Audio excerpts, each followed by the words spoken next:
Bonjour, bonsoir. Êtes-vous prêt à voir ça?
Oui, cette fin de campagne méritait bien une danse, parce que ça fait 1 an que je travaille sur ce projet. 1 an. En avril 2013, j'avais lancé une campagne, c'était un échec. Alors je me suis dit, pour une deuxième chance, il fallait que je m'entoure des personnes intéressantes, des personnes qui allaient me permettre d'aller de l'avant et de concrétiser ce projet. Sur Internet, beaucoup de personnes, beaucoup de gens m'ont aidé dans cette collecte de fonds. Des inconnus, des camarades, des amis, des connaissances, la famille.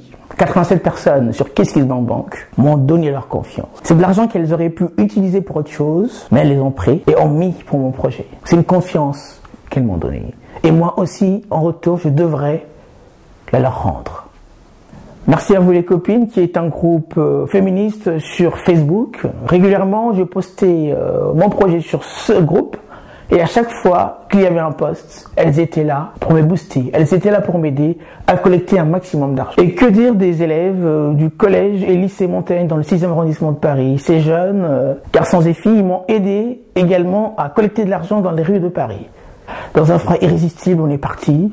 On collectait ce qu'on pouvait. Ceux qui ne pouvaient pas se déplacer pendant ces collectes avaient pris des tirelires. Et avec ces tirelires, elles ont pu collecter de l'argent quand elles pouvaient dans leur entourage. Et grâce à cet argent de tirelire, j'ai pu aussi faire monter la cagnotte. Ce voyage va me permettre de répondre à beaucoup de questions qui m'ont été posées. Et des questions auxquelles moi non plus, d'ici en France, je n'ai pas de réponse. Sans toutes les mères qui pratiquent le repassage des seins sur leurs filles, sans toutes les cultures que le font, sans toutes les ethnies, sans toutes les provinces du Cameroun. À quel moment de l'histoire au Cameroun les mères ont décidé, se sont dit, on va commencer à aplatir les seins de ces jeunes filles pour éviter qu'elles tombent enceintes ou qu'elles se marient? Est-ce la seule raison? Sont-ce les seules raisons de cette pratique? Tout ce que moi je veux dans ce projet, c'est de relater la vérité, d'aller étudier un cas, de mener une enquête pour essayer de sortir une réalité qui existe, sans tabou, sans rien cacher.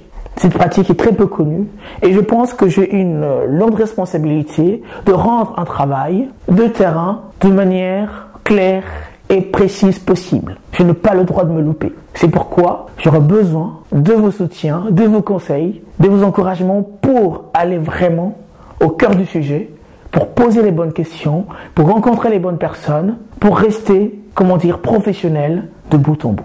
Le projet se décline en 3 formats. Un documentaire, un livre et une exposition photo. Je vous dis en tout cas merci et à très bientôt. À très bientôt.